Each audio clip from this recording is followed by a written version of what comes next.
पश्चिम बंगाल के मुर्शिदाबाद में शुक्रवार को जुमे की नमाज के बाद हुई हिंसा के बाद से हालात तनावपूर्ण हैं।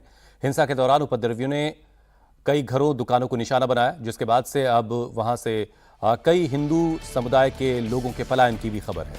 हजारों की संख्या में लोग अपना घर बार छोड़कर मालदा पहुंच रहे हैं। यहां लोग रिलीफ कैंप में शरण लिए हुए हैं। यहां पहुंचे लोगों का आरोप है कि मुस्लिम समुदाय के लोगों ने उनके घरों में तोड़फोड़ की है, आग लगाई, दुकानों को लूट लिया। यहां तक कि नदी और नालों की सप्लाई वाले पानी में जहर मिला दिया गया, जिसके बाद से ये लोग अपनी जान बचाकर मालदा पहुंचे। हिंसा के बाद केंद्र ने मुर्शिदाबाद में सेंट्रल फोर्स को और बढ़ाने का फैसला किया। अफवाहों के फैलने से रोकने के लिए मुर्शिदाबाद में कई इलाकों में इंटरनेट बंद कर दिया गया। साथ ही साथ मालदा और बीरभूम में भी कुछ जगहों पर इंटरनेट सेवाएं बंद की गई हैं। हिंसा की आग में जल रहा पश्चिम बंगाल। बम से, पेट्रोल से जलाकर राख कर दिया। वक्फ कानून की आड़ में हिंदुओं पर हमला। चाकू छुरी लेके घर में घुस जाके मार रहा है। हम लोग क्या करेंगे, कहाँ जाएंगे हम लोग, बताइए। हम लोग बंगाल से पलायन को मजबूर हिंदू। বাড়ি ঘর সব পুড়িয়ে দিয়েছে, আগুন লেগে দিয়েছে, একটু ই করছে আর শক্তিশালী দেখা দিয়েছে, ওরা মারধর করে কাটে ফেল দিয়েছে। পুলিশ প্রশাসন আসছে, মাঝে মধ্যে সে পালিয়ে গেছে। পুলিশ এসে সবাইকে তাড়িয়ে দিয়েছে। বাড়ি ঘর সব আগুন লাগিয়ে পুড়িয়ে দিয়েছে, কিছু নাই বাড়ি ঘর, থাকার মতন জায়গা নেই, এমন অবস্থা করেছে আমার। বাড়ি কোথায়? বাড়ি আপনার বাড়ি হয়েছে বেদবনা। যান আপনারা যান, বাগানে বসেন।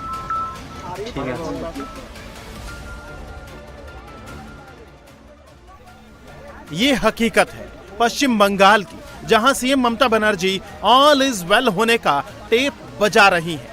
लेकिन सच इन तस्वीरों में है। हिंदुओं के परिवार पलायन कर रहे हैं। महिलाएं, छोटे छोटे बच्चे नदी पार कर दूसरी तरफ जा रहे हैं।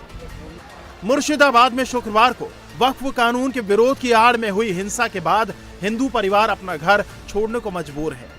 हिंसा के बाद मुर्शिदाबाद के दुलियान से 1000 से ज्यादा हिंदू अपना घर बार छोड़कर मालदा के परलापुर पहुंचे हैं। इनमें 6 दिन का एक नवजात भी है। आरोप है कि इनके गांव में पानी की टंकी और नल में जहर मिला दिया गया। नदी का पानी पी रहा था, वो बोल रहे हैं कि हम 2 दिन से पानी भी नहीं पिया। वो जो मरसल होता है, मरसल का ऊपरी भाग उखाड़ के उसमें जहर डाल दिया।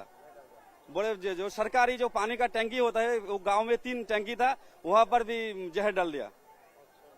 तो हम लेके आए स्कूल में, रात को हम सब मिलके, सब भाई बंधु मिलके सब पैसा उठा के उसका खाने का बंदोबस्त सब कर दिया। तो कोई लोग आए होंगे उधर से काफी 1000 के ऊपर लोग आए थे। तो कुछ स्कूल में है, बाकी कुछ जिसका रिलेटिव है, सब रिलेटिव घर में चला गया।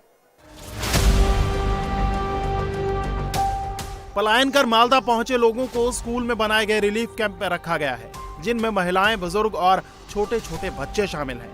इन लोगों का आरोप है कि उनका सामान लूट लिया गया, पैसा गहने लूट लिए गए, घर पर पथराव किया गया, घरों पर पेट्रोल डालकर आग के हवाले कर दिया गया। वो बोलता है कि हिंदू का नहीं रखता है, हिंदू का जबाई करता है, ये हिंदू के माँ बहन के लेता है इज्जत, एरकम करता है। बोलছে सोना ले लेता है, भालो साड़ी ले लेता है, टाका ले लेता है, गोरू ले लेता है। बम से, पेट्रोल से जलाकर राख कर दिया। हम लोग जो घर में है छुपकर, हम लोगों का ऊपर पेट्रोल डालकर हम लोगों को जलाना चाहता है। हम लोगों का बोलता है हिंदू समाज नहीं चाहिए, हम लोगों का मुस्लिम समाज चाहिए। हिंदू हटाओ, मुस्लिम को हमको दो। और हम लोगों का पति को जान चाहते हैं कि तुम लोग का तुम्हारा जहाँ इज्जत दे दो, और तुम लोग का पति को जान बचा कर लेकर भाग जाओ। मालदा के हबीबपुर में बने इस रिलीफ कैंप में बीजेपी विधायक जुएल मुर्मू पलायन कर आए हिंदुओं के रहने खाने का इंतजाम कर रहे हैं। वहीं मुर्शिदाबाद से हो रहे हिंदुओं के पलायन पर बीजेपी ने सीएम ममता बनर्जी पर तीखा हमला किया है। कोबरा बैटालियन घुस गया ना, ये लोग को टाइट करना चाहिए। पूरा डिवीजन स्पेशल बेंच पूरा छूट दिया है सीएपीएफ को। Take appropriate action to restore the normalcy. ये शर्म का बात है, मुर्शिदाबाद का हिंदू लोग घर बार छोड़ के अपने प्राण को बचाने के लिए मालदा जा रहा है। छी ममता, छी, सेम ममता, सेम। शुक्रवार को मुर्शिदाबाद के धुलियान, शमशेरगंज के अलावा जंगीपुर, चांदपुर, हुगली, साउथ 24 परगना में भी वक्फ कानून के खिलाफ हिंसा हुई और हिंदुओं को टारगेट किया गया। जुमे की नमाज के बाद कट्टरपंथियों की भीड़ ने पहले नारेबाजी की, उसके बाद हिंदुओं के घरों, दुकानों और मंदिरों पर हमला किया। हालात ऐसे बना दिए कि हिंदू इन इलाकों से भागने को मजबूर हो जाएं। मुर्शिदाबाद में हुई हिंसा के बाद वहां हालात अभी भी तनावपूर्ण बने हुए हैं। बीजेपी लगातार दंगाइयों पर एक्शन की मांग कर रही है। साथ ही बीजेपी ने ऐलान किया है कि वो मुर्शिदाबाद हिंसा में मारे गए हिंदुओं की याद में शहीद दिवस मनाएगी। मुर्शिदाबाद में हुई हिंसा पर सीएम योगी ने ममता पर निशाना साधते हुए कहा कि बंगाल में ये सब कुछ वोट बैंक के लिए हो रहा है। इस संशोधन विधेयक संसद में पारित हुआ है और अब इस पर कार्रवाई हो रही है, तो इसके लिए हिंसा भड़काई जा रही है। हिंसा में आपने देखा होगा कब पश्चिमी बंगाल में मुर्शिदाबाद 3 हिंदुओं की निर्मम हत्या हुई कि दलितों को, वंचितों को, गरीबों को अगर ये हाई राइज बिल्डिंग मिल जाएगी तो इनका तो वोट बैंक समाप्त हो जाएगा। ये गुमराह करने की इनकी राजनीति हमेशा के लिए समाप्त हो जाएगी। इसलिए लोग हिंसा भड़का रहे हैं, हिंसा का रास्ता अपना रहे हैं। वहीं मुर्शिदाबाद में हिंसा के बाद बड़ी संख्या में सुरक्षा बलों को तैनात किया गया है। बीएसएफ के जवान हिंसा प्रभावित इलाकों में लगातार फ्लैग मार्च कर रहे हैं, जिसके बाद हालात अब थोड़े कंट्रोल में दिख रहे हैं। जो आइडेंटिटी है उसके साथ जी सके, और जो लोग मुर्शिदाबाद डिस्ट्रिक्ट से भागकर रिफ्यूजी बनकर मालदा गए हैं, वो लोग वापस लौटने की स्थिति अभी तक तैयार नहीं हुई है। मैं कलकत्ता हाईकोर्ट के स्पेशल बेंच को बहुत बहुत धन्यवाद दूंगा। नहीं तो ममता बनर्जी की सरकार किस फिराक में थी, आप इसका जानकारी आप जनता को होनी चाहिए कि जब बीएसएफ उतरा, कुछ घंटा बीएसएफ रहने के बाद ही बीएसएफ के अफसर को डीएम ने फोन करके बताया था कि वी विल हैंडल इट, आपको रहने की जरूरत नहीं है, यानी बीएसएफ को उठा लो और फिर से एक बार हिंदुओं के ऊपर ऐसी अत्याचार है। इस तरीके का प्लानिंग तृणमूल कांग्रेस के प्रशासन के ऊपर तरफ से था। आज सीआरपीएफ और आरएएफ की और कंपनियां मुर्शिदाबाद भेजी जाएंगी। इसके साथ ही गृह मंत्रालय ने 5 कंपनी बीएसएफ और भेजने का फैसला किया है। 5 कंपनी सेंट्रल फोर्स के 1600 जवान मुर्शिदाबाद में शांति कायम करने की कोशिश में लगे हुए हैं। मुर्शिदाबाद में अब भी हम लोगों ने अपनी तैनाती बढ़ा के 9 कंपनियां कर दी हैं। तैनाती बढ़ाई है, यानी स्थिति तनावपूर्ण बनी हुई है। हम सभी लोग चाहते हैं कि जल्द से जल्द स्थिति सामान्य स्थिति बहाल हो, इसलिए 9 कंपनी की हमारी तैनाती है। पुलिस के साथ पूरे सहयोग और कोऑर्डिनेशन के साथ हम काम कर रहे हैं।